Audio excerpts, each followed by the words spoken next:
I'm here to talk about success. The first rule of success is to have a vision. You see, if you don't have a vision of where you go, and if you don't have a goal where you go, you drift around and you never end up anywhere. I mean, as you know, I was born in 1947 in Austria after the Second World War. So I was very fortunate that I stumbled onto my vision. And I didn't really like Austria when I grew up. I couldn't wait to get out of there. I couldn't see myself becoming a farmer or a worker in a factory or anything like that. Even though my parents wanted me to stay there and have a normal life. But that was their vision, not mine. My vision was totally different. I felt that I was born for something special, for something unique, for something big. Then one day I went to school. I remember I was 11 years old, and they showed a documentary about America. And there they showed in this documentary the huge skyscrapers, the high-rises, the huge bridges, the 6-lane freeways, and all of this stuff. And I said to myself, that's where I want to be.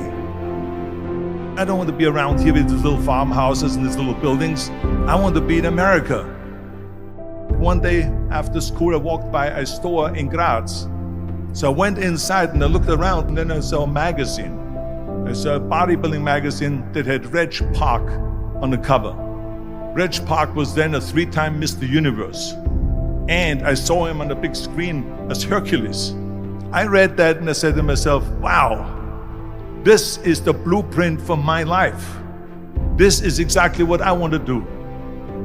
I want to become a bodybuilding champion just like Reg Park. I want to get into movies just like Reg Park. And I want to make millions of dollars and be rich and famous just like Reg Park. Do you know how great it felt that I knew where I was going?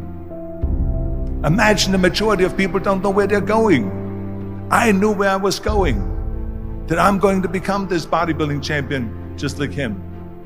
So it was just a question of how do you do it? I was so relieved, because when you have a goal, when you have a vision, everything becomes easy.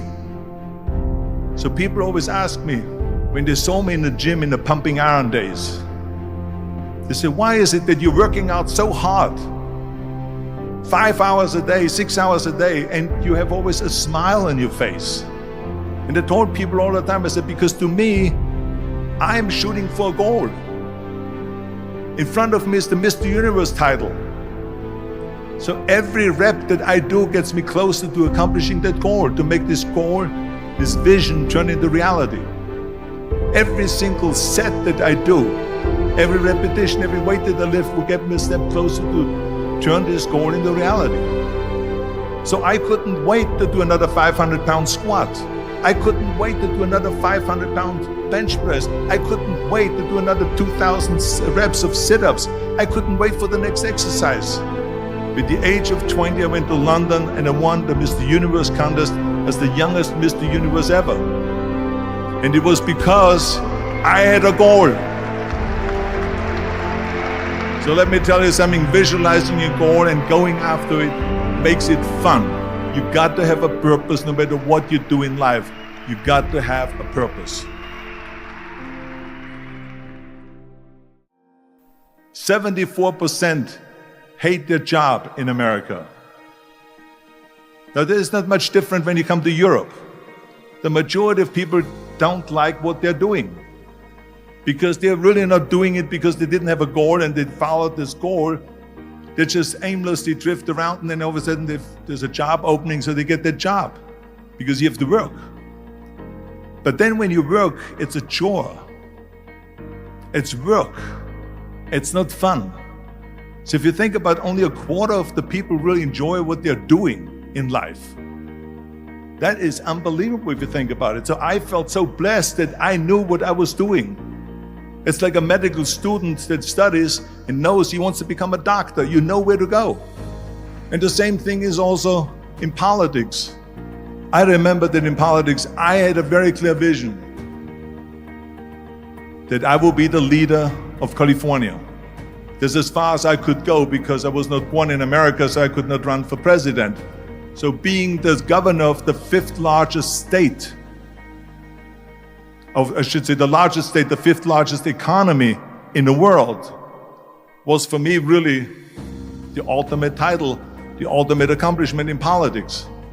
So even though people came up to me and says, why don't you go and run for something smaller, you're never gonna make it. I ran for governor, and then 2 months later I became governor of the state of California. Again, because I had a very clear vision what I'm gonna do with California. So that's rule number one, have a vision. Rule number two is, don't listen to the naysayers. Don't listen to the naysayers.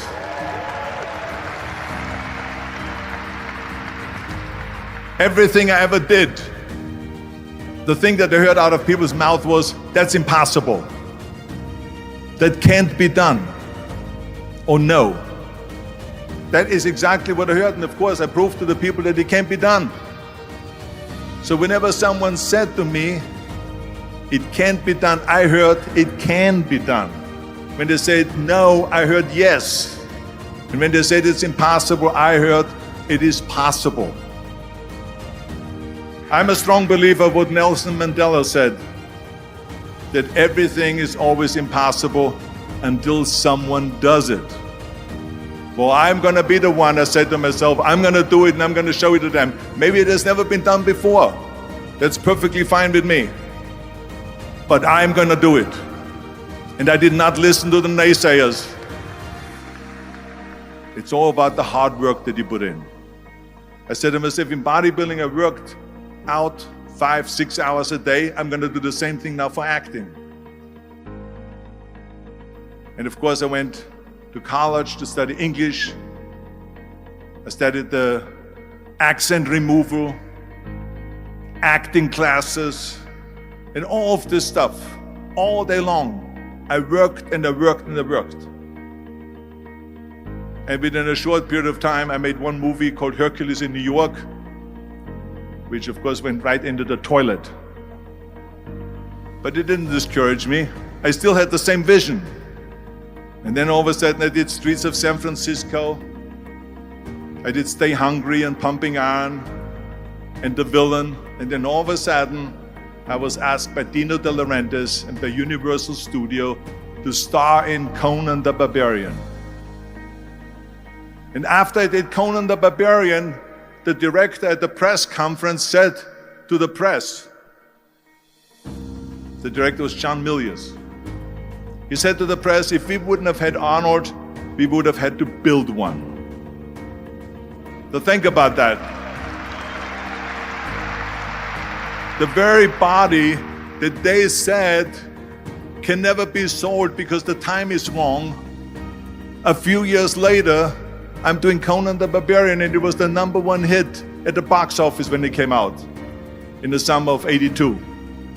Think about that. And the director says, if we wouldn't have had his body, we would have had to build one. So all of a sudden, my body became an asset, not a liability.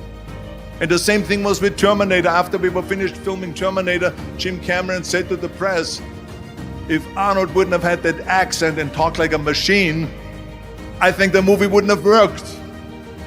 So think about that. The body and the accent that they attacked was an asset. But I didn't listen to those losers. I didn't listen to them at all. It's just the reality of it is that you cannot listen to the naysayers. So this is a very important lesson for all of you. So when someone says, no, this is a stupid idea, you in your mind, you don't have to say it, but in your mind just say to yourself, you asshole. What do you know?